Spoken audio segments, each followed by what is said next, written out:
warahmatullahi wabarakatuh. Halo semuanya. Perkenalkan, kami dari kelompok 2 dengan mata kuliah Manajemen Umum. Dan dosen pengampu kita yaitu Ibu Mima Nisma. Dan saya Faikotu Nikma dengan NPM 202314500834. Dan perkenalkan, nama saya Anissa Triyosuti dengan nomor MPM 2023 145 008 10. Halo semua, perkenalkan nama saya Hera Oktariana dengan nomor NPM 20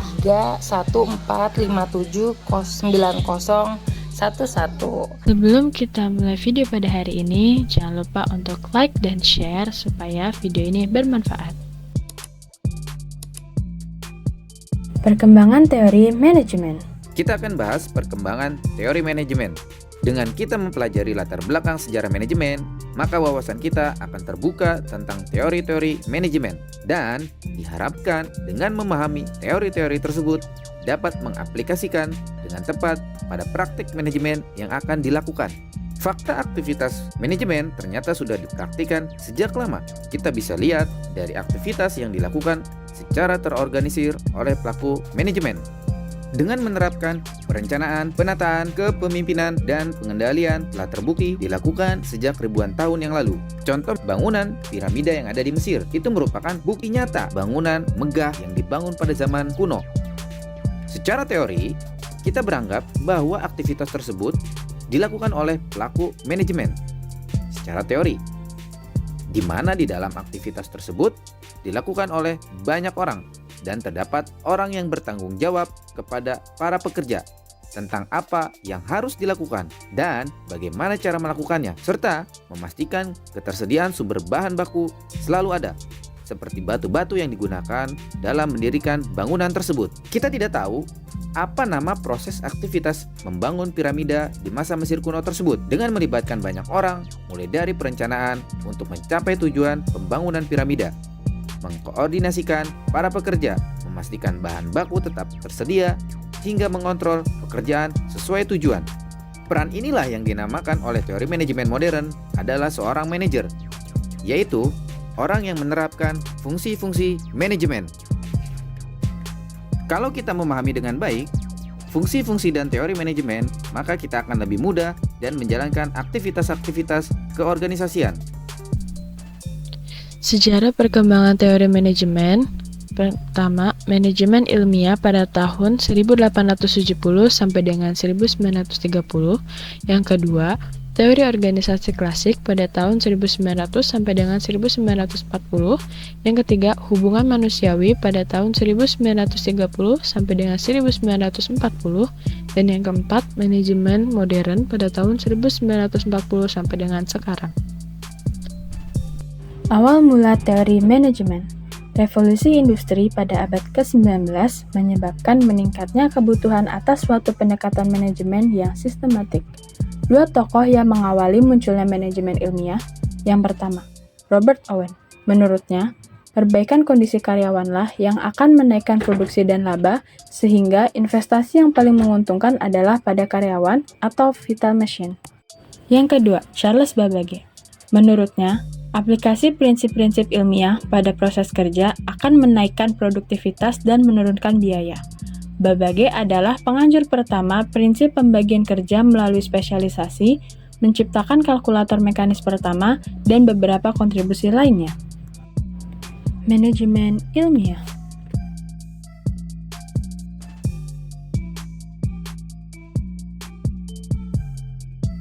Manajemen ilmiah menurut Frederick Taylor yaitu penerapan metode ilmiah pada studi, analisa, dan pemecahan masalah-masalah organisasi, serta seperangkat mekanisme atau teknik a bag of tricks untuk meningkatkan efisiensi kerja organisasi. Frederick Taylor menyatakan prinsip dasar penerapan pendekatan ilmiah pada manajemen yaitu pengembangan metode-metode ilmiah dalam manajemen, seleksi ilmiah untuk karyawan, pendidikan dan pengembangan ilmiah para karyawan, serta kerjasama yang baik antara manajemen dan karyawan. Manajemen ilmiah menurut Frank dan Lillian Gilbert. Frank tertarik pada masalah efisiensi, terutama untuk menemukan cara terbaik pengerjaan suatu tugas.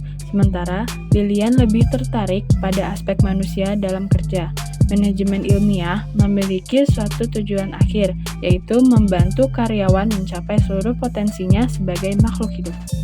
Henry L. Gantt. Kontribusi terbesarnya adalah penggunaan metode grafik yang dikenal sebagai Gantt chart untuk perencanaan, koordinasi, dan pengawasan produksi. Gambar samping adalah contoh dari Gantt chart. Harrington Emerson. Emerson mengemukakan 12 prinsip efisiensi yang sangat terkenal. 12 prinsip Harrington Emerson. Pada tahun 1912, ia menerbitkan buku Prinsip-prinsip Efisiensi Organisasi yang menjadi klasik sejati yang masih berlaku, penting dan digunakan dalam teori-teori utama manajemen saat ini.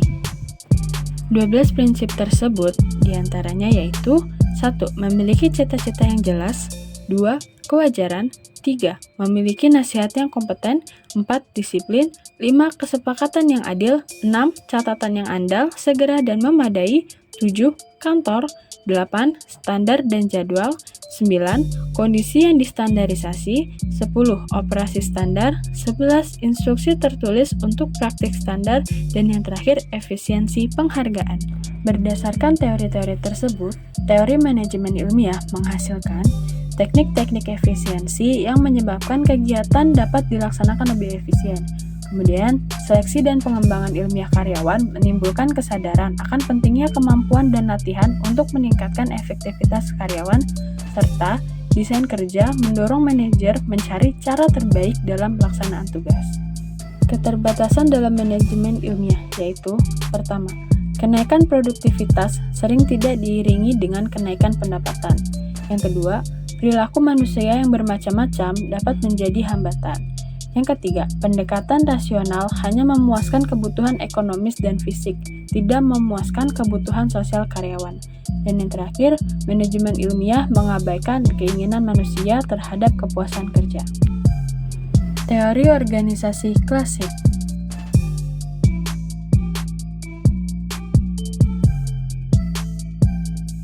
Teori organisasi klasik menurut Henry Fayol diantaranya teori administrasi yang terdapat pada fungsionalisme Fayol menyatakan manajemen terdiri dari 5 unsur, yaitu perencanaan, pengorganisasian, pemberian perintah, pengkoordinasian, dan pengawasan.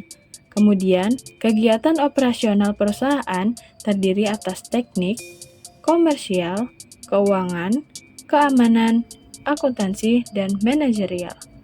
Selain itu, Fayol juga mengemukakan 14 prinsip-prinsip manajemen yang terdiri atas pembagian kerja, wewenang, disiplin, kesatuan komando, kesatuan arah, kepentingan bawahan, remunerasi, sentralisasi, rantai saklar, pesan, ekuitas, stabilitas tenurial, inisiatif, dan semangat korps. James DeMooney menyatakan organisasi sebagai sekelompok, 2 atau lebih orang yang bergabung untuk tujuan tertentu. 4 kaidah dasar merancang organisasi menurut James DeMooney yaitu koordinasi, prinsip saklar, prinsip fungsional, dan prinsip staff. Teori organisasi klasik menurut Mary Parker Follett yaitu melakukan aplikasi praktik ilmu-ilmu sosial dalam administrasi perusahaan. Kemudian, konflik dapat dibuat konstruktif dengan menggunakan proses integrasi serta organisasi ideal dengan koordinasi melalui komunikasi yang terkendali. Selanjutnya, menurut Chester E. Barnard, yaitu fungsi utama manajemen adalah perumusan tujuan dan pengadaan sumber daya yang dibutuhkan untuk mencapai tujuan, serta menekankan pentingnya peralatan komunikasi untuk pencapaian tujuan kelompok.